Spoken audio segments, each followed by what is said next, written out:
Clasificación B, bajo supervisión de un adulto.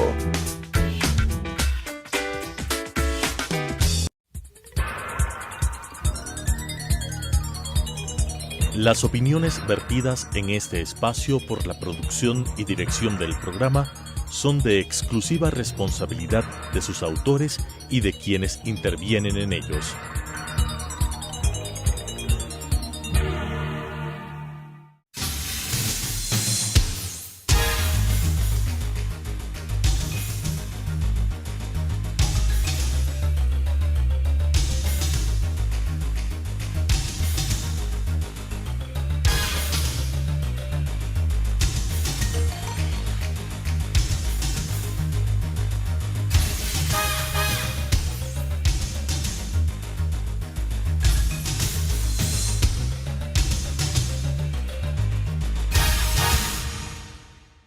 Buenas noches, amigas y amigos. Este es el programa Debate Jurídico, el programa del Colegio de Abogados de Pichincha. Esta noche tenemos un invitado, un gran invitado, uno de los mejores penalistas que tenemos. Es el doctor Diego Manuel Luzón Peña. Él es catedrático de la Universidad Alcalá de Henares. Bienvenido, Diego. El tema de hoy vamos a tratar las reformas que hemos tenido al Código Orgánico Integral Penal. Y obviamente con todo tu conocimiento tú nos vas a poder aclarar un poco más o nos vas a dar una mejor perspectiva de estas reformas. Específicamente voy a empezar por una que a mí personalmente me parece que es un gran avance en materia de derecho penal general, que es el tema del dolo. Anteriormente teníamos una definición que creo que ni siquiera entraba en el esquema clásico de la teoría del delito. Y ahora hemos avanzado al fin un poco en materia de derecho penal al tema del finalismo y, bueno, estas tendencias que tú mejor que yo lo puedes explicar. Así que, Diego, quiero preguntarte, ¿cuál es tu opinión acerca de este avance que hemos dado, ya entendiendo el dolo como el conocimiento del tipo objetivo, con voluntad, a comparación de la definición anterior que teníamos del dolo como el designio de causar daño? Buenas noches, Eliana, es un gusto estar con ustedes en este programa. Bueno, en relación con las reformas penales que se acaban de producir en el Código Orgánico Integral Penal del Ecuador, efectivamente esta reforma primera que mencionas, de la definición de dolo, a mí me parece que supone un avance muy importante. Sencillamente porque los códigos penales pueden, en relación con el dolo, igual que con la culpa, hacer dos cosas: o definir ambos conceptos o no definirlos, pero si los definen lo tienen que hacer bien. Y el código de ustedes hasta ahora no definía, sin la menor duda, no definía, la definición que daba de dolo no era correcta, porque no era un designio, ni se refería a alguna de las muy limitadas posibilidades de actuación dolosa, pero es que hay muchas más.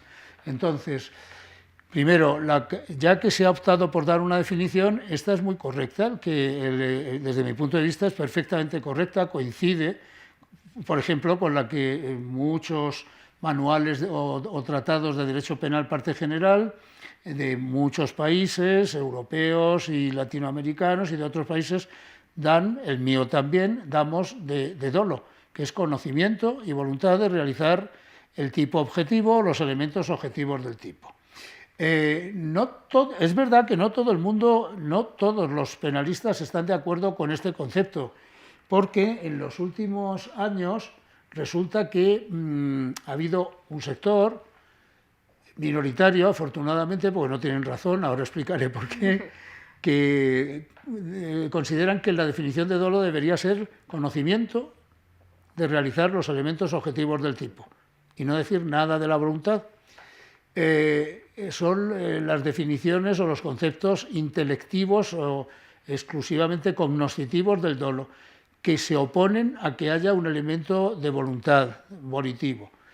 No, sin embargo, la doctrina mayoritaria opina con razón que para que haya una conducta dolosa y no simplemente imprudente o culposa, mucho menos grave, tiene que haber no solo conocimiento, sino que tiene que haber un mínimo de resolución de voluntad, de querer en cualquiera de las formas que admite ese querer, realizar el tipo. Porque si el sujeto no quiere realizar el tipo, por mucho que tenga un conocimiento exacto de que es no ya seguro, pero, por ejemplo, posible o muy probable que va a realizar el tipo. Eso ocurre en los temas de dolo eventual. ¿Y cuáles son específicamente estos límites de la voluntad? ¿Hasta dónde la persona quiso realmente hacerlo? Claro, bueno, pues ahí está la cuestión. En el dolo eventual es verdad que hay una teoría con muchos adeptos, que es la llamada teoría de la probabilidad, que debería llamarse más exactamente teoría del conocimiento o teoría de la representación de la probabilidad, que dice que si el sujeto se representa la posibilidad de realizar un tipo delictivo y simplemente se lo representa como posible, comete una imprudencia o culpa.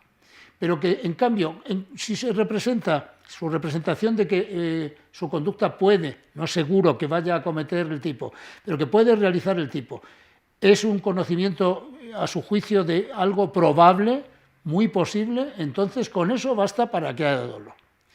Y lo que hay que decir es que frente a esta posición es una posición demasiado punitivista, porque está sometiendo a las reglas del dolo conductas en las cuales el sujeto puede haberse representado como algo no simplemente posible, una posibilidad medianamente remota, sino como algo muy posible, como una posibilidad no despreciable, por ejemplo, de un 30, un 40, un 50% de posibilidades, y a eso se le puede llamar probabilidad, sin la menor duda, que su hecho puede producir resultados delictivos o que puede realizar un tipo en general, aunque no sea de resultado. Por ejemplo, el sujeto, al realizar una maniobra en el tráfico vial de adelantamiento, puede llevar a cabo un adelantamiento muy peligroso, porque de frente viene otro vehículo muy potente a gran velocidad y queda poco tiempo para rebasar al vehículo que él va dejando a la derecha. Y sin embargo,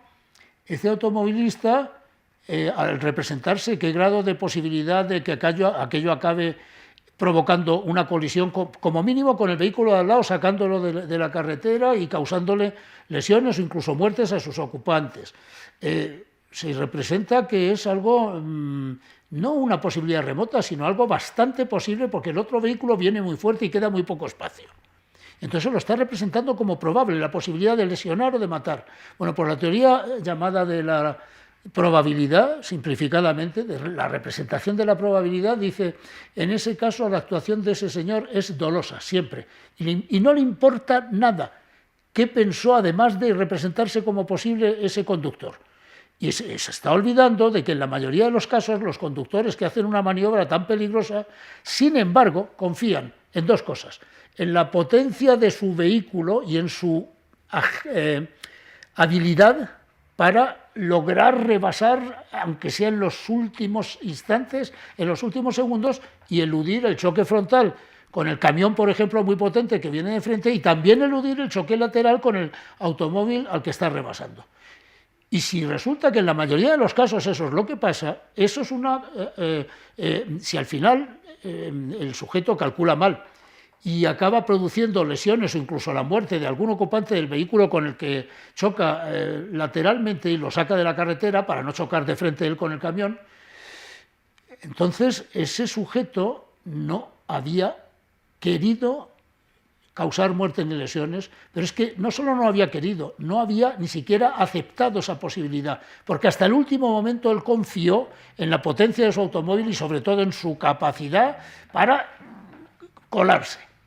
Hombre, entonces castigar como homicida doloso o como autor de lesiones dolosas a una persona que no quiere, que está, no solo no quiere, que está rechazando intelectualmente.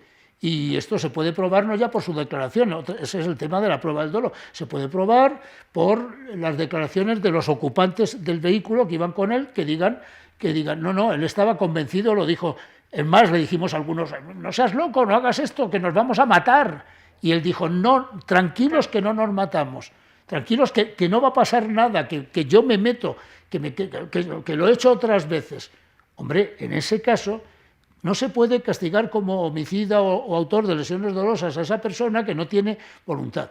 ¿Y por qué no se puede hacer? porque es una barbaridad, porque entonces es tratarlo con las mismas reglas del dolo directo y del dolo de consecuencias necesarias o dolo indirecto, o que otros llaman dolo directo de segundo grado. En las dos otras clases de dolo, en el dolo directo directísimo, que es la intención o finalidad precisamente de realizar el tipo objetivo, en esa por supuesto que hay voluntad, es la voluntad directa del sujeto, pero es que en el dolo directo de segundo grado o indirecto o de consecuencias necesarias, el sujeto también tiene voluntad de producir el hecho típico, porque aunque su finalidad es otra, él sabe que necesariamente para conseguir su otra finalidad va a producir el hecho típico. Entonces su voluntad acepta, por supuesto, algo que no es simplemente una posibilidad, que es seguro. Entonces, si en las dos clases de dolo, que nadie discute que son dolo, y que justifican una pena totalmente diferente de la de los delitos imprudentes o culposos, se requiere que haya voluntad, es un disparate que en el dolo eventual, donde ya el grado de posibilidades ex ante objetivas es menor que en los casos de dolo directo, donde hay seguridad en principio, es un disparate que encima nos conformemos simplemente con el conocimiento de la probabilidad. Por tanto, a mí me parece perfecta la definición que ha dado la reforma al Código Orgánico Integral Penal del Ecuador. Y me parece perfecta porque además es la que los códigos que dan definiciones es la que suelen dar. Por otra parte, porque el código en esa definición no se ha querido meter en otro segundo tema discutible, y ha hecho muy bien en no meterse, en decir expresamente si para que haya dolo, además de conocimiento del tipo, nos estamos refiriendo a un conocimiento del tipo que implica también saber que al darse los elementos del tipo también la conducta es ilícita, que también la conducta es antijurídica. El código de ustedes no ha querido decir expresamente que para que haya dolo tiene que haber conciencia de la antijuridicidad o de la ilicitud o de la prohibición, que son las tres maneras de denominar a la conciencia de lo ilícito, ¿de acuerdo? Y es mejor que no lo haya hecho porque sobre eso hay discusión.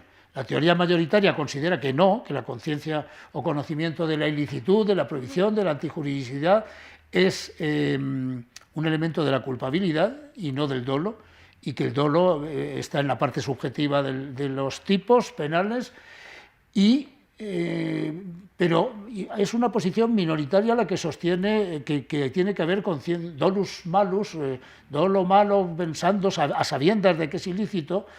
Entonces, con la definición que da el código de ustedes, quienes quieran interpretar que además de los elementos objetivos del tipo, el sujeto que actúa dolosamente tiene que tener conciencia de la ilicitud, puede interpretar la palabra conocimiento y voluntad de realizar el tipo diciendo, ahí va sobreentendido con conocimiento, por supuesto, de lo que implica el tipo, que es ilicitud.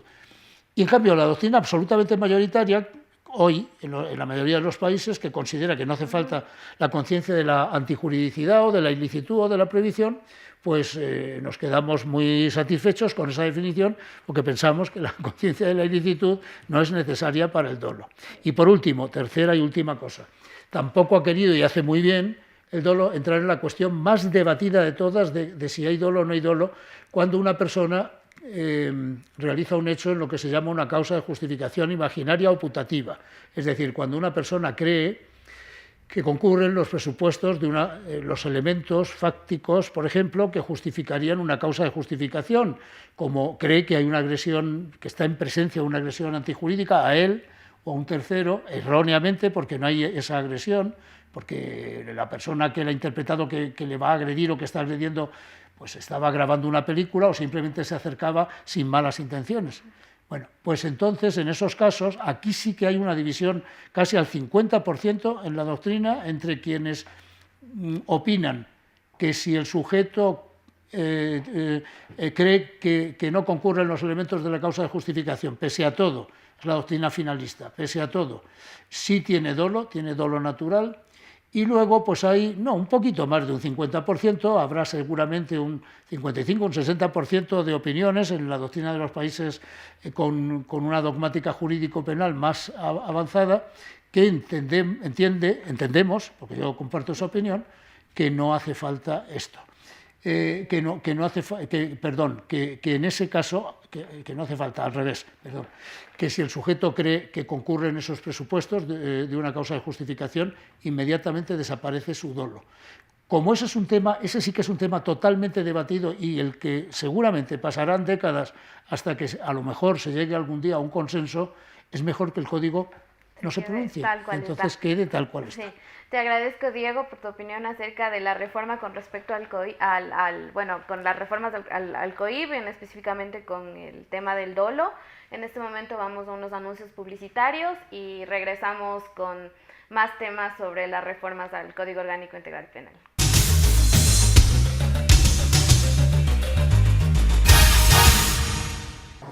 Adriana, cancélame todas las reuniones. No voy a ir a la oficina. Estoy con una jaqueca que no aguanto. ¡El jefe no viene!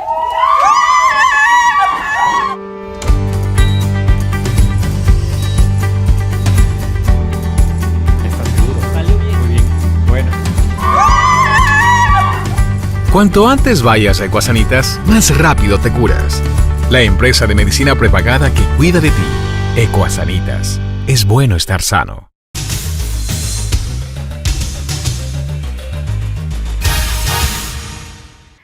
Regresamos con el programa Debate Jurídico, el programa del Colegio de Abogados de Pichincha. Hoy nos acompaña uno de los catedráticos y uno de los mejores exponentes del derecho penal, el doctor Diego Luzón Peña. Ya hemos hablado acerca de la evolución que hubo con respecto al dolo en la reforma reciente al Código Orgánico Integral Penal. En este momento quiero poner un nuevo tema, quiero saber igual tu opinión sobre esto, acerca de las causas de justificación. Se ha agregado el numeral 30.1 acerca de una forma que ya estaba establecida. Teníamos un segundo inciso de las causas de justificación en donde hablábamos de órdenes de autoridad. Pero aquí el experto en causas de justificación eres tú, sé que has escrito un montón al respecto. Y quiero que en esto me des tu opinión acerca de cómo ves esta reforma, cuál es el impacto dogmático que tiene esto en el Código Orgánico Integral Penal. Bueno, yo creo que la reforma también va en este punto en la buena senda, en el buen camino. Lo único que pasa es que, desde mi punto de vista, todavía habría sido bueno que hubiera ido un poquito más lejos. A ver, ¿por qué ha ido en el buen camino? Porque mencionar, como se mencionaba antes, únicamente como causas de justificación la legítima defensa y el estado de necesidad, por cierto, empezando primero por el estado de necesidad y luego por la legítima defensa, y luego de pasada, hay un poco casi como si fuera marginal, hablar de las órdenes legítimas, el cumplimiento de órdenes legítimas, estaba olvidando muchas causas de justificación. Entonces, el hecho de que ahora el cumplimiento de órdenes vinculantes se especifique más, se amplíe, se mencionen más supuestos, creo que es, y que por tanto se diga además que es el cumplimiento del deber, de un deber, sea por una orden o un cumplimiento de un deber legal, yo creo que eso es un avance claro, porque hay deberes que deben ser cumplidos y que entonces, claro que justifican la conducta que aparentemente encaja en un tipo. No solo la justifican, si es que el sujeto no puede hacer otra cosa que cumplir el deber, no es que tenga la autorización para realizar una excepción, no, es que tiene el deber, y esos deberes, tiene el deber de actuar, y esos deberes los imponen no solo órdenes de una autoridad, los deberes muchas veces se derivan de la ley, y el funcionario o una autoridad, a veces incluso un ciudadano, tiene que cumplir deberes que le impone la ley, y esos deberes en el caso concreto pueden significar interferirse en bienes jurídicos ajenos. No, ya, pero como es un deber legal, pues es correcto que se mencione expresamente. ¿Por qué digo que está en la buena línea, pero que habría que haber ido un poco más? Bueno, pues porque voy a mencionar solo algunas otras de las posibles causas de justificación que existen.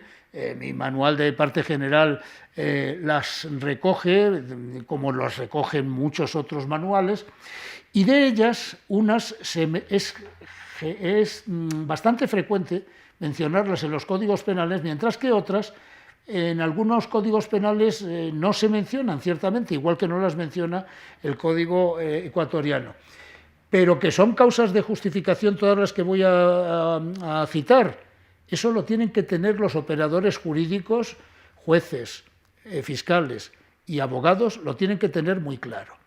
Vamos a ver, la cuestión es, antes de hacer una enumeración, la idea general es la siguiente. Lo diga expresamente el Código Penal o no, siempre que una parte de cualquier rama, cualquier norma del ordenamiento jurídico conceda una autorización o imponga un deber de actuar, aquí tiene que haber coherencia y unidad en todo el derecho. No puede ser que una rama X del derecho diga que si está autorizado jurídicamente, no simplemente exento de responsabilidad, no, que quede claro que alguna norma jurídica dice esto se puede hacer, está permitido hacerlo.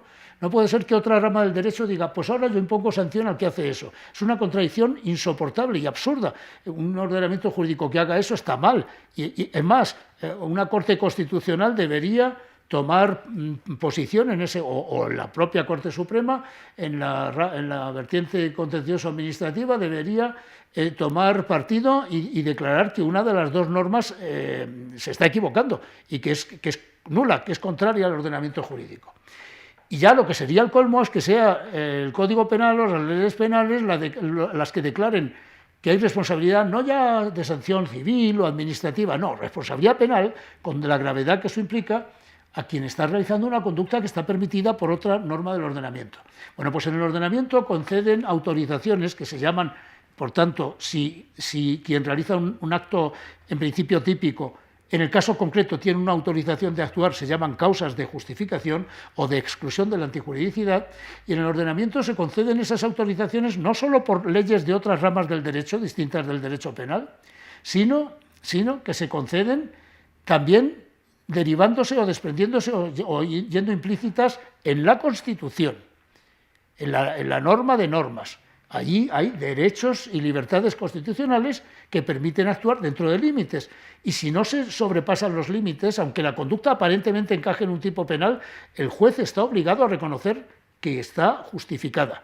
Entonces, y sin embargo, el COIP no menciona el ejercicio legítimo de derechos. Pero es que los derechos y las facultades que otorga el ordenamiento pueden derivarse de la Constitución, de leyes o a veces incluso normas inferiores, reglamentos administrativos, de derecho privado, derecho civil, de derecho comercial o mercantil, leyes a veces laborales, leyes...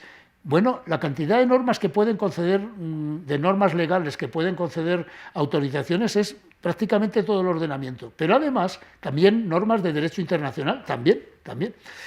Pero además, incluso de los principios generales del derecho, derivados unos de la Constitución y otros son principios comunes al ordenamiento jurídico de un país y a veces de muchos países, también en ocasiones se derivan autorizaciones de actuación.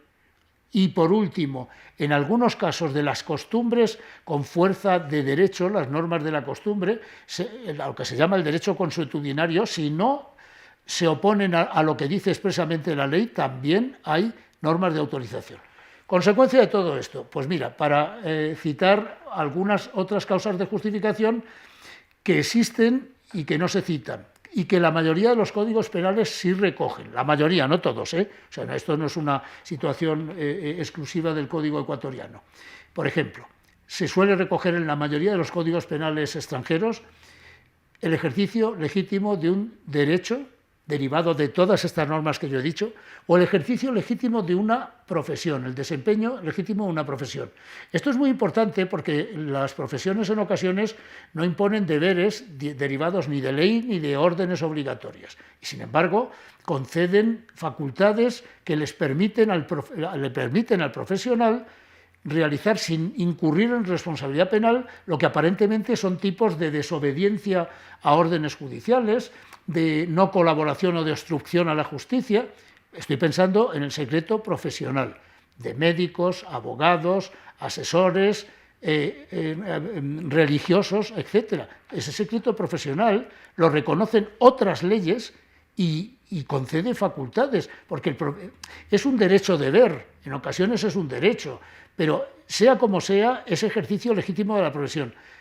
La profesión médica sanitaria solo se justifica ni por estado de necesidad ni por legítima defensa, desde luego que no, ni por cumplimiento de órdenes obligadas y cumplimiento del deber, no, es ejercicio legítimo de la profesión conforme a la lex artis, basado en una serie de normas de prudencia, en normas del arte médica, de la profesión médica y en el consentimiento informado de los pacientes, salvo algunos casos excepcionales en que se puede prescindir de él. Más ejemplos de otras causas de justificación. Estos dos casos que he mencionado se recogen en la mayoría de los códigos. Hay algún código, como el alemán, que no las menciona, pero sin embargo toda la dogmática alemana dice no se menciona porque va de suyo. Si están en otras normas ya se sabe que los jueces tienen que aplicarlas. Y no hacía falta que lo recogiera el Código Penal porque está sobreentendido en todo el ordenamiento jurídico. Pero luego hay algunas causas de justificación que no son tan conocidas por los operadores jurídicos, pero que existen. Entonces, bueno, si no las recoge el código no es malo, pero lo que sí que les tiene que quedar claro a los profesionales del derecho es que existen esas otras causas de justificación. Solo voy a citar alguna. Y ya con esto, si me quieres hacer alguna pregunta más, y si no, pues por mi parte no digo más. No, por supuesto que tengo más preguntas. Bien, entonces voy a citar alguna más. Por ejemplo, es causa de justificación el consentimiento del sujeto pasivo en la mayoría de los delitos contra bienes jurídicos personales cuando no excluye directamente la tipicidad. Ese consentimiento tiene una serie de requisitos para que justifique, para que sea válido y no tenga vicios del consentimiento. Pues ahí hay algunos códigos, hay códigos como el de mi país que no lo recogen tampoco expresamente, pero ha habido algunos códigos modernos que han decidido regularlo. Y está bien porque ponen requisitos mínimos que ha de tener el consentimiento para ser jurídicamente válido y, por tanto, justificar la actuación del que obra con consentimiento. Pero es que existe otra, esta no se suele regular en los códigos, que también está emparentada con el consentimiento, que es el llamado consentimiento presunto. Y cuando hay un consentimiento presunto, lo que quiere decir es que jurídicamente se puede presumir que el titular del bien jurídico, que no estaba presente porque estaba fuera, o que sí estaba presente pero estaba incapacitado porque estaba inconsciente, enfermo, no se le podía pedir su consentimiento, si hubiera estado en condiciones se puede presumir jurídicamente que lo hubiera otorgado. Pues el consentimiento presunto es una causa de justificación importantísima que opera incluso aunque luego, cuando el sujeto pasivo regresa del viaje al extranjero, a donde sea, o cuando recupera la conciencia, diga, pues no, en este caso yo me opongo. Si se había hecho conforme a unas normas de lógica jurídica, el pensar que lo normal es que hubiera consentido, opera como causa de justificación. Y hay otra causa de justificación importantísima, que no, esta sí que no la regulan los códigos, pero tienen que conocerla los profesionales del derecho, que es el riesgo permitido. El riesgo permitido unas veces está legalmente regulado y entonces podríamos decir que es ejercicio legítimo de un derecho.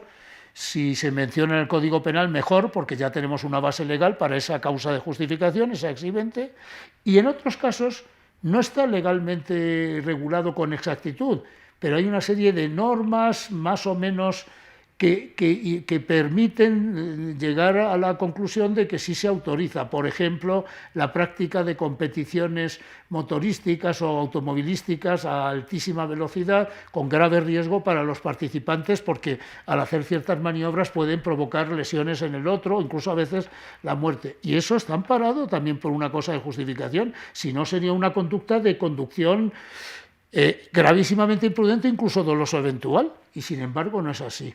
Y bueno, o sea, y aún queda alguna, pero con estas ya es suficiente. Ya.